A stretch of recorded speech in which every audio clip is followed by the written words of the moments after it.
Assalamualaikum warahmatullahi wabarakatuh.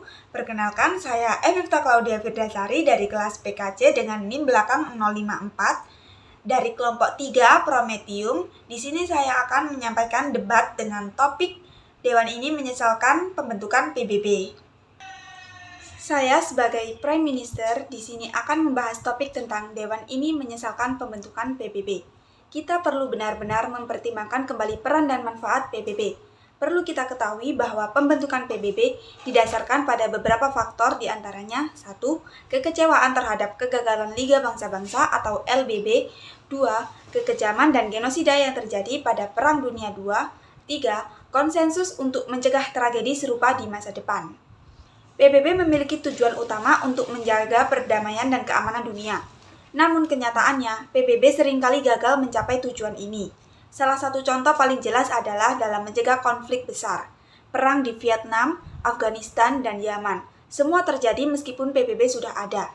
Lembaga ini terlalu sering lambat dalam merespon atau bahkan tidak bisa berbuat banyak ketika konflik sudah pecah. Jadi, bisa dibilang tujuan utama PBB untuk mencegah perang besar sebenarnya belum tercapai. Selain itu, ada juga permasalahan tentang Dewan Keamanan. Ini adalah salah satu masalah terbesar PBB. Dewan Keamanan memiliki 5 anggota tetap yang memiliki hak veto, yaitu Amerika Serikat, Rusia, Cina, Inggris, dan Prancis. Mereka bisa memveto atau membatalkan keputusan apapun yang tidak sesuai dengan kepentingan mereka. Apa artinya ini? Artinya, meskipun ada suara mayoritas dari negara-negara lain untuk mengambil tindakan penting, jika salah satu dari 5 negara ini tidak setuju, keputusan tersebut akan dibatalkan. Kita sering mendengar kritik tentang birokrasi yang besar dan lambat. Banyak proyek dan program PBB yang berjalan dengan sangat lambat karena terlalu banyak prosedur yang harus dilalui.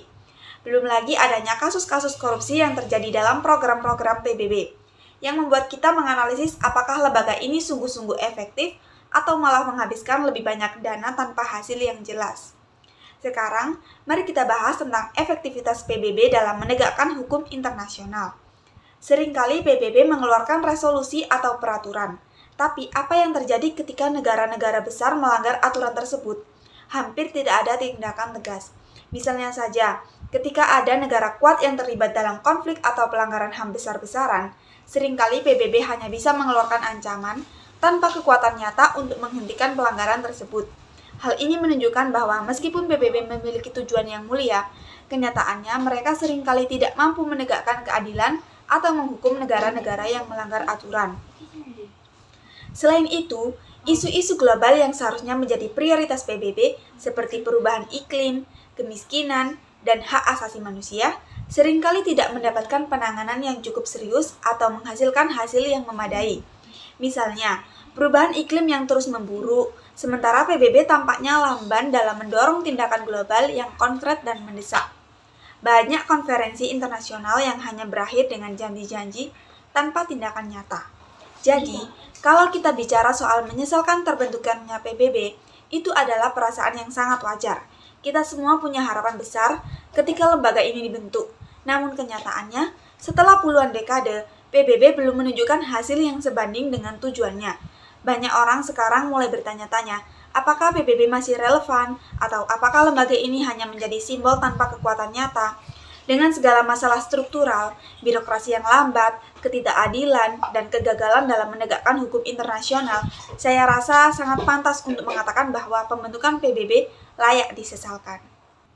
Saya sebagai opposition leader menolak argumen yang diajukan oleh Prime Minister bahwa kita harus menyesalkan pembentukan PBB. Saya ingin menekankan bahwa pembentukan PBB adalah langkah yang sangat penting dalam menciptakan kerjasama internasional dan menyelesaikan konflik secara damai. Meskipun memiliki kelemahan, PBB adalah institusi yang sangat penting dalam menjaga stabilitas, perdamaian, dan kerjasama internasional.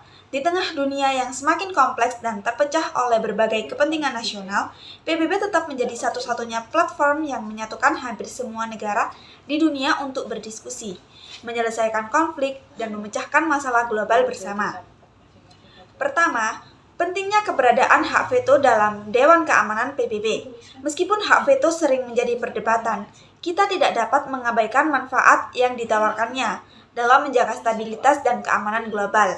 Pertama, hak veto menciptakan keseimbangan kekuasaan dengan memberikan hak veto kepada 5 anggota tetap, yaitu Amerika Serikat, Rusia, Cina, Perancis, dan Inggris.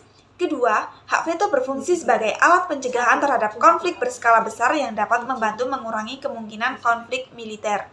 Ketiga, hak veto mendorong pendekatan multilateral dalam penyelesaian masalah global. Dalam banyak kasus, keberadaan hak veto telah mendorong negara-negara untuk terlibat aktif dalam dialog dan kerjasama, yang pada gilirannya memperkuat institusi PBB. Kedua, meskipun Prime Minister menyoroti kelemahan PBB dalam beberapa konflik, kita tidak bisa mengabaikan bahwa PBB adalah forum yang sangat penting dan efektif yang memberi setiap negara kesempatan untuk menyuarakan kepentingan mereka. Ini adalah institusi yang kita perlukan untuk mempromosikan kerjasama internasional dan menciptakan dunia yang lebih adil. Majelis Umum PBB adalah tempat di mana negara-negara berkembang dapat menyuarakan aspirasi mereka, mengadvokasi keadilan global, dan berpartisipasi dalam proses pembuatan kebijakan global. Tanpa PBB, negara-negara kecil dan berkembang akan semakin tersisih dari percaturan politik dunia, sementara kekuatan besar akan semakin mendominasi tanpa batas. PBB memberikan negara-negara kecil kesempatan untuk terlibat dalam diplomasi internasional dan menjalin aliansi untuk mencapai solusi multilateral. Ketiga, PBB juga merupakan pelindung hak asasi manusia yang berperan penting dalam melaporkan dan menangani pelanggaran HAM di seluruh dunia. Dewan Hak Asasi Manusia PBB telah melakukan penyelidikan independen terhadap pelanggaran HAM di berbagai negara. Laporan-laporan PBB mengenai krisis hak asasi manusia telah memberikan tekanan pada pemerintah di banyak negara untuk memperbaiki situasi domestik mereka. Contoh, peran PBB dalam melaporkan pelanggaran hak asasi manusia di Myanmar yang membuka mata dunia terhadap penderitaan etnis Rohingya. Tanpa PBB, masyarakat internasional mungkin tidak akan mendapatkan akses yang sama terhadap informasi tentang penindasan ini. Oleh karena itu, Dewan ini tidak seharusnya menyesali pembentukan PBB. Meskipun PBB tidak sempurna, tetap menjadi fondasi bagi perdamaian global, pembangunan, dan hak asasi manusia. Yang kita butuhkan bukanlah penyesalan, tetapi reformasi untuk memastikan bahwa PBB terus berkembang dan memenuhi mandat mulianya untuk menciptakan dunia yang lebih baik bagi kita semua. Sekian video debat yang bisa saya sampaikan. Apabila ada salah kata, saya mohon maaf. Wassalamualaikum warahmatullahi wabarakatuh.